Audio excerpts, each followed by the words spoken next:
Inilah realisasi anggaran Kementerian Sosial, pagunya 79 triliun lebih, realisasi sudah 42 triliun lebih, setara dengan 52,98%.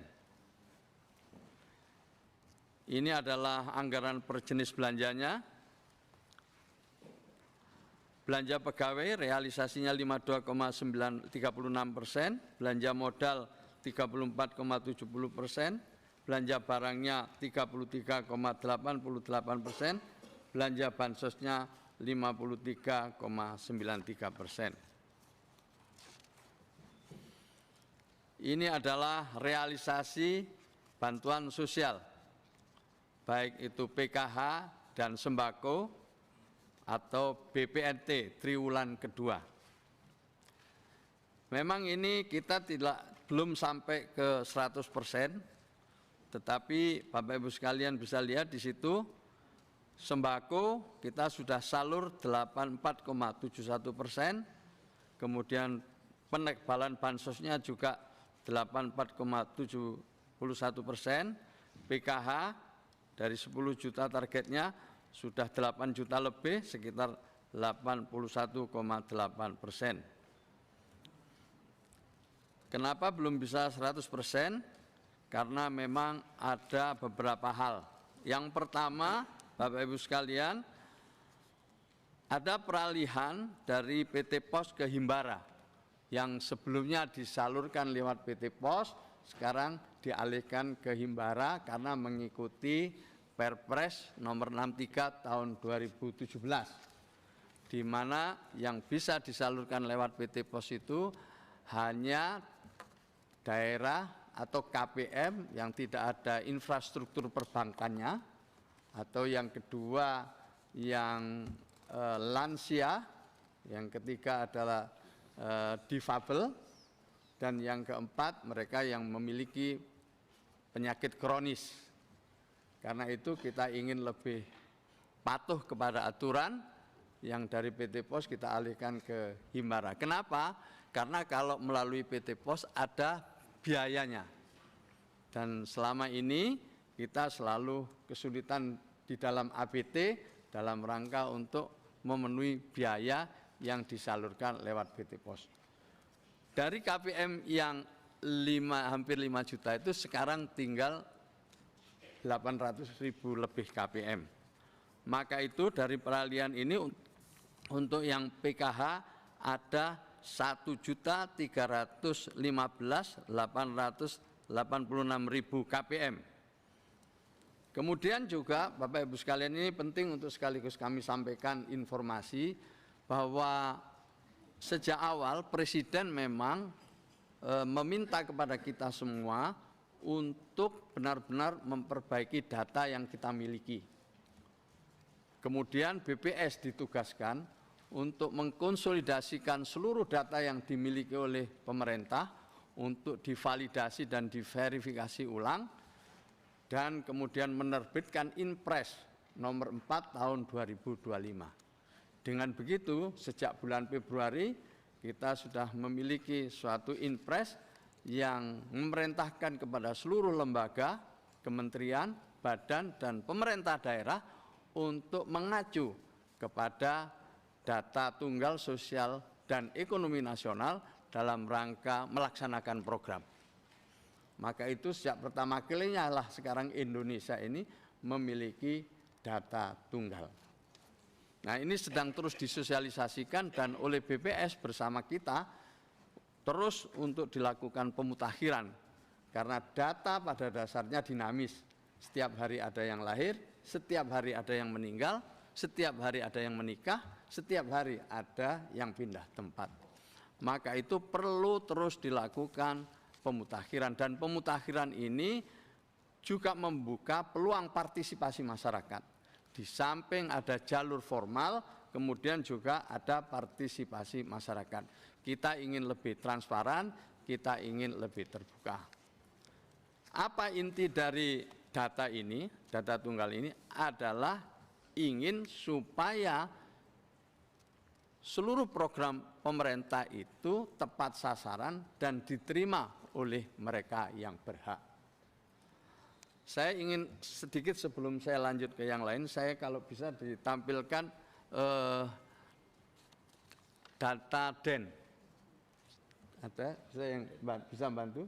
Data DEN bisa ya dibantu untuk supaya ini kita dapat gambaran dulu, supaya kenapa kemudian nanti ada pemutakhiran, kemudian nanti ada sampai kita ke PPATK.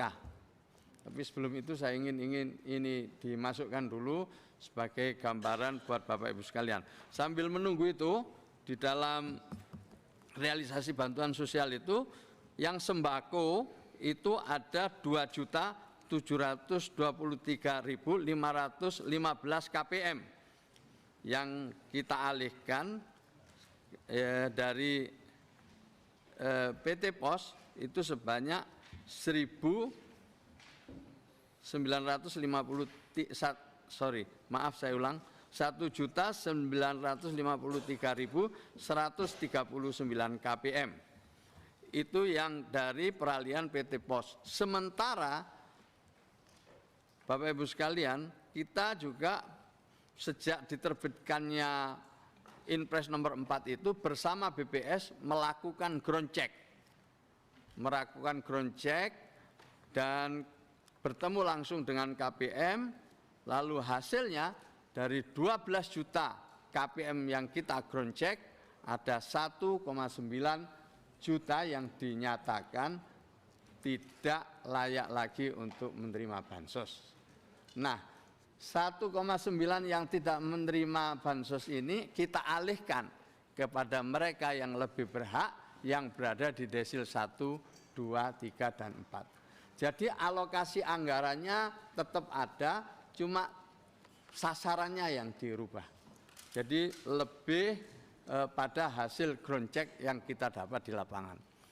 Inilah sedikit data yang disajikan oleh DEN Bapak Ibu sekalian, ditengarai subsidi sosial dan bansos itu ada yang tidak tepat sasaran. Misalnya di situ PKH dan sembako sekitar 45% ditengarai tidak tepat sasaran. Maka itulah berdasarkan desain ini kita mulai untuk melakukan langkah-langkah untuk memperbaiki data agar ke depan itu kita memperoleh satu data yang lebih tepat, akurat, sehingga bansos kita tepat sasaran. Dalam rangka pemutakhiran itu, tadi sudah saya sampaikan, kita bersama BPS melakukan ground check ke lapangan, ya, dalam waktu 3 bulan kepada 12 juta DT-sen. Nah, untuk itulah pada salur kedua ini, di triwulan kedua ini kita sudah menggunakan DT-sen. Kita sudah tidak menggunakan lagi DTKS. Nah, ketika kita menggunakan DT-sen, lalu kita mulai coba salurkan, kecuali yang masih burekol, buka rekening kolektif itu. Karena burekol sekali lagi memerlukan waktu antara 2 sampai 3 bulan. Kami terus diskusi dengan Himbara bagaimana caranya cari cara yang lebih pendek. Ya, jadi cari cara yang lebih pendek. Ini sampai sekarang masih terus kita lakukan diskusi. Mohon maaf Pak Menteri, ya. Ini slide ini nggak ada ya di sini? Oh ya belum, nanti kami kirim, mohon maaf. Makanya tadi saya susulkan, nanti akan kita sampaikan. Makasih Pak. Ya.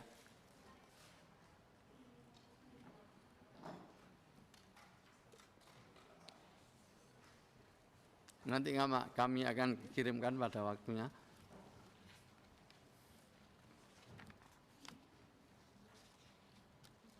Jadi berdasarkan itu terus kita perbaiki, Bapak Ibu sekalian. Kita lanjutkan ya. Kami kemudian sekarang akan masuk kepada buka rekening kolektif yang tadi sudah kami singgung. Ada 3,6 juta KPM ya, yang sekarang sedang dalam proses burekol. Nah, sebagian dari peralihan PT POS, sebagian lagi adalah mereka yang berasal dari exclusion error. Mereka yang seharusnya dapat tapi tidak dapat. Nah, hasil ground check sekarang kita masukkan dia sebagai penerima bansos. Oleh karena itu, dalam waktu ke depan ini, bansos tidak lagi 1 tahun ukurannya, tapi setiap triwulan penyaluran. Bisa jadi di triwulan pertama dapat, triwulan kedua nggak dapat. Bisa jadi karena perbaikan di triwulan ketiga mungkin bisa jadi dapat. Tapi bisa jadi lebih banyak tidak dapat lagi. Jadi nanti kita lihat begitu dinamikanya, sehingga kita akan terus-menerus melakukan ground check. Kami sudah pernah laporkan di dalam rapat kerja sebelumnya, di mana dalam pemutakhiran itu kita melibatkan pemerintah daerah, tapi juga melibatkan masyarakat secara umum, secara luas dengan membuat aplikasi cek bansos. Di dalamnya ada fitur usul sanggah. Jadi orang boleh usul, siapapun boleh menyanggah terhadap mungkin yang diketahui tentang penerima bansos. Sampai hari ini sudah lebih dari 400.000 orang yang mengusulkan mungkin tetangganya, mungkin dirinya, mungkin juga kenalannya untuk supaya bisa mendapatkan bansos. Tapi ada lebih dari 5.000 yang menyanggah beberapa KPM. Hasil masukan dari masyarakat ini lalu kita kirim ke BPS untuk dilakukan verifikasi dan validasi, dan kemudian keluarannya hasilnya akan kita serahkan kepada masyarakat, juga kita kembalikan kepada pemerintah daerah, baik bupati, wali kota maupun gubernur. Bapak Ibu sekalian yang saya hormati, inilah beberapa isu tentang proses penyaluran bansos. Sesuai dengan Inpres nomor 4 tahun 2025 tentang DTSen, basis data bantuan sosial berubah dari DTKS menjadi DTSen. Yang kedua, DTSen bersifat dinamis, tadi kami sudah sampaikan. Jadi dimungkinkan sasaran penerima bansos akan berubah setiap 3 bulan sekali. Perubahan penerima bansos berkonsekuensi terhadap pengajuan BNBA baru, juga rekening baru secara kolektif atau yang disebut burekol, distribusi buku dan kartu, serta lain-lainnya yang membutuhkan waktu cukup lama. Ini yang kita cari cara dengan Himbara sekarang ini. Kita cari cara gimana bisa lebih cepat, karena ini akan terjadi setiap triwulan penyaluran. Pada triwulan penyaluran pasti ini kita akan ada burekol, buka rekening kolektif. Ada juga kita sedang berusaha keras untuk meningkatkan kualitas dan kecepatan sinkronisasi data, mulai dari data kependudukan, kemudian update data kematian, data PNS, data kepemilikan kendaraan bermotor, data BPJS, data rekening listrik, dan lain-lainnya, termasuk adalah data kepemilikan tanah. Kami juga sedang mempelajari sekarang ini penerima-penerima bansos yang lebih dari 10 tahun, bahkan ada yang 15 tahun. Kita ingin ini periksa, kita ingin ketahui lebih jauh, dan untuk itulah kemudian kita koordinasi dengan PPATK. Nanti akan saya jelaskan pada berikutnya. Upaya-upaya yang telah dilakukan, kami melakukan ground check, namun memiliki jangkauan yang terbatas, baru 12 juta ground check untuk KPM.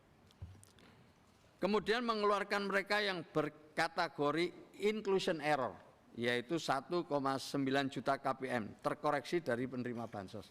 Yang dimaksud inclusion error itu adalah dia semestinya tidak mendapatkan bansos, tapi dia dapat bansos. Itulah inclusion error.